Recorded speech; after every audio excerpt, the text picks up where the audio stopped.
कहानी हिम्मत की रोशनी। एक छोटे से गांव में नीशा नाम की लड़की रहती थी। वह बचपन से ही पढ़ाई में बहुत तेज थी और बड़े सपने रखती थी। उसकी ख्वाहिश थी कि वह टीचर बने और गांव की बेटियों को शिक्षा का महत्व समझाए। मगर किस्मत ने उसका रास्ता आसान नहीं रखा। घर की आर्थिक स्थिति कमजोर होने के कारण उसकी शादी जल्दी ही पास के गांव में सूरज नाम के युवक से हो गई। सूरज अच्छा इंसान था, पर घर का माहौल थोड़ा सख्त और परंपरागत था। घर में सास-ससुर, जेठ राहुल, जेठानी रेणुका और एक ननद पायल भी थी। इस संयुक्त परिवार में नीशा की जगह सिर्फ एक बहू की थी, एक समझदार लड़की की नहीं।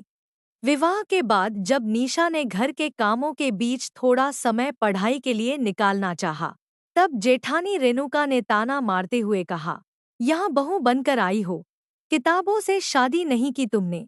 जेठ राहुल ने हंसते हुए बात बढ़ा दी, पढ़ाई करके क्या बड़ा कलेक्टर बनेगी? यहाँ रोटी चूल्हा संभालो, बस। नीशा चुप रही।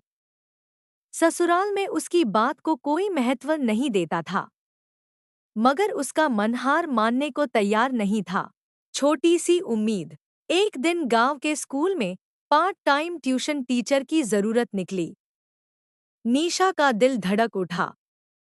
उसने हिम्मत करके अपने पति सूरज से बात की। नीशा, सूरज, मैं यह काम करना चाहती हूँ। सिर्फ 2 घंटे की नौकरी है। घर का भी काम हो जाएगा और मेरा सपना भी।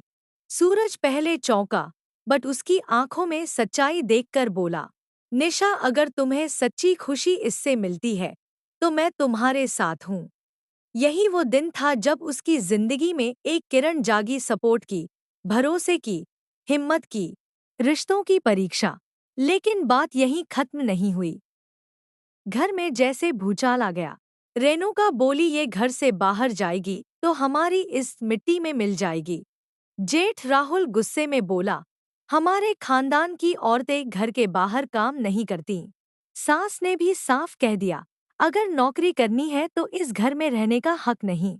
नीशा रो पड़ी, बट उसने हार नहीं मानी।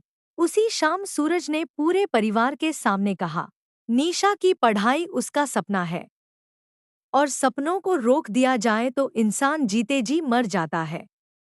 मैं अपनी पत्नी के साथ हूँ। वह नौकरी करेगी और मैं हर कदम पर उसका साथ दूंगा। यह सुनकर घर में सन्नाटा छा गया। सपनों की उड़ान। धीरे धीरे नीशा ने पढ़ाना शुरू किया।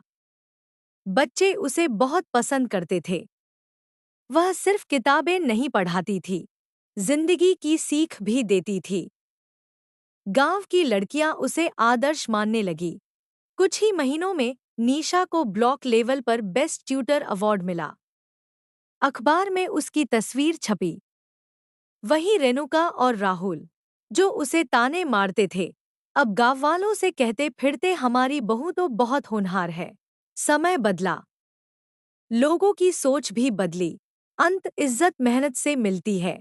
फिर एक दिन नीशा का चयन सरकारी स्कूल में स्थायी शिक्षक के पद पर हो गया। पूरी पंचायत ने उसका सम्मान किया। सास-ससुर की आंखों में गर्व के आंसू थे। सूरज ने उसकी तरफ मुस्कुराकर देखा, जैसे कह रहा हो, तुम जीत गई। सीख, औरत अगर चाहे तो घर परिवार निभाकर भी अपने सपने पूरे कर सकती है। सपनों की लड़ाई हिम्मत और सही साथ से जीती जाती है। समाज की सोच बदलती है, बस पहले कदम की हिम्मत चाहिए। ऐसे ही नए वीडियोस मिलते रहेंगे। मेरे चैनल को सब्सक्राइब कीजिए, सपोर्ट कीजिए दोस्तों।